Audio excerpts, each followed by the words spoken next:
My name is Maribel Feliciano. I'm going to share with you Broward's experience with net metering and interconnection. Understanding net metering. Basically, a solar installation is placed in a residential or commercial facility. Then the converter converts that electricity from direct DC into AC. That energy is used by the home, or if there is excess energy, it is directed to the grid. Once you apply for interconnection as part of the system, a bidirectional meter is installed, which basically allows you to get credit for the excess energy that you're generating as part of your renewable energy installation. As part of the grant process, we needed to evaluate net metering and interconnection standards and identify areas of improvement.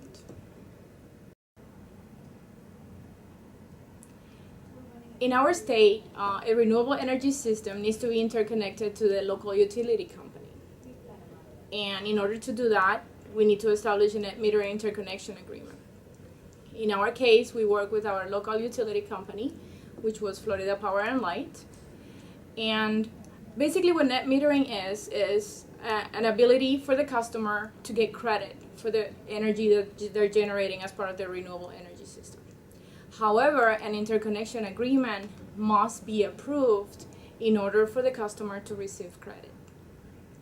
Net metering is basically for systems designed to offset the on-site energy usage and not the ones that are designed to produce excess electricity or energy.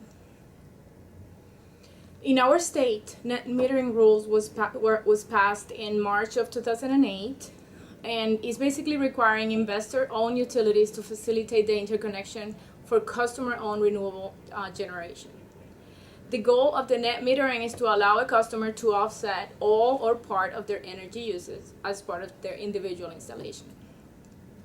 As of June of 2012, our local utility, Florida Power and Light, had 1,894 net meter customers, generating over 16 megawatts of electricity.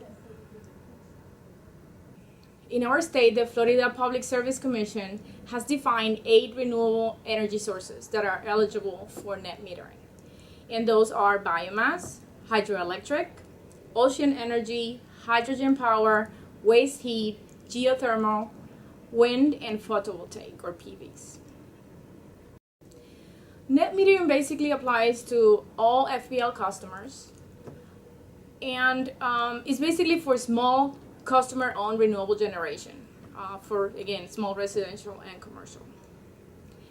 As I indicated earlier, it is set up to offset part of all the customers' energy demand. And however, there is some limitations in terms of the size and the capacity. In our state, the maximum size is 2 megawatts. When you apply for net metering interconnection for the interconnection application, there's 3 different tiers, and depending on the size of your system. And all installations will require the interconnection agreement. Our local utility, FPL, worked with us to ensure that there is access to the information, and all the information is available on their website. Their information includes net metering interconnection guidelines, standards, very detailed forms with the requirements. Customers are able to email their applications or they can fax them, and they have also a telephone line that will provide customer assistance to any customers needing assistance. This is the FPL website, and as you can see, they have very detailed information about net metering interconnection.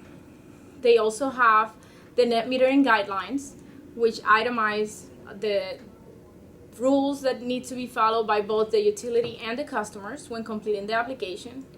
It explains how net metering works, and very useful net metering frequently asked questions as well related to your installation, how to apply, the credits, and so on. As part of our process, we had to do a lot of research to find the latest regulations for our state. And this slide basically shows the latest amendment that was done by the Public Service Commission to the net metering and interconnection standards. So this is very important that you become familiar with this information, what the rules are at the state level. As part of DOE's requirement, we have to do a market assessment. We had to do it before we started. After implementation, we have to do the same market assessment again. And each market assessment has very detailed questions related to net metering and interconnection. This slide illustrates the net metering questions that have to be addressed as part of that market assessment. And that's basically questions related to the individual system capacity, the total program's capacity limits, restrictions on rollover, and how your credits can roll over to the next month. And at the end of the year, in our case, for our local utility, they will, if you have excess at the end of the year, it will roll over to January of the following year. The metering provisions under time of use, renewable energy credit ownership, the technologies that are eligible, the customers, the bonus for net metering, bonus for community renewables, other provisions related to standby charges, policy coverage, and third-party model. And this applies to net metering. For interconnection, these are some of the criteria that was used by DOE to evaluate our scores. And that's basically the technologies that are eligible, the individual system capacity, the breakpoints for the interconnection process, and I remember I mentioned the different tiers, the timelines, the interconnection charges, engineering charges, external disconnect switch, certification, insurance requirements, dispute resolution, rule coverage, technical screens, network interconnection, and the standard form agreement. The state has very strict guidelines on what type of information must be included as part of the application process for both net metering and interconnection. In summary, the process we went through to complete the information, learn about the process, and finally complete the market assessment after all the implementation was done, was first we established a team. We established a permitting team for that was going to work on developing the online permitting system, and at the same time was going to look at the net metering and interconnection process with our local utility. Members of the team included building officials, solar contractors, local utility experts, structural and electrical engineers, and other industry experts. After we established the team, we went through an educational process. We have many technical presentations for all the members on existing requirements related to permitting and engineering designs. We also have presentations about net metering and interconnection and state regulations. After that, we internally, staff performed a lot of research on national best practices for net metering and interconnection. And we developed best management practices that is available on our website. And it's a very comprehensive document that includes the best practice models that have been used nationwide for net metering and interconnection. Something we discovered is that we really needed to get the experts on the table to talk about areas of improvements. So what we did is we contacted the Interstate Renewable Energy Council, and they're an excellent resource on net metering and interconnection guidelines, net metering and interconnection policies, legislation, and so on. So I strongly suggest that your county or your city also work on a similar approach.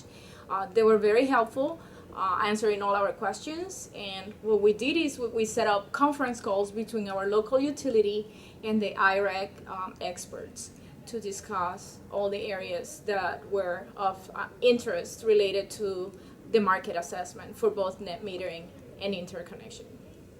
Our staff finalized the best management practices document and submitted the market assessment to Department of Energy. a process that was very helpful for us was to get the experts from IREC and our utility company together to discuss the different criteria that was being asked by DOE to do the scoring for the market assessment. And what we did, as you can see here on this slide, is basically a comparison of IREC's scoring for our state. This is a statewide assessment, and our local utility scoring for the different areas that I mentioned earlier. And this process was very, very helpful because IREC, they're responsible for developing annual reports. The report is called Freeing the Grid, and they basically do state assessments on net metering and interconnection. However, as you all know, we have different utilities in our state. So they basically look at all of them and come up with an average score for the whole state. This is the Freeing the Grid website, and it provides very good information related to net metering and interconnection. Freeing the Grid is a report that is generated annually, and they basically provide scores from A through F to all the states based on their guidelines and policies related to net metering and interconnection.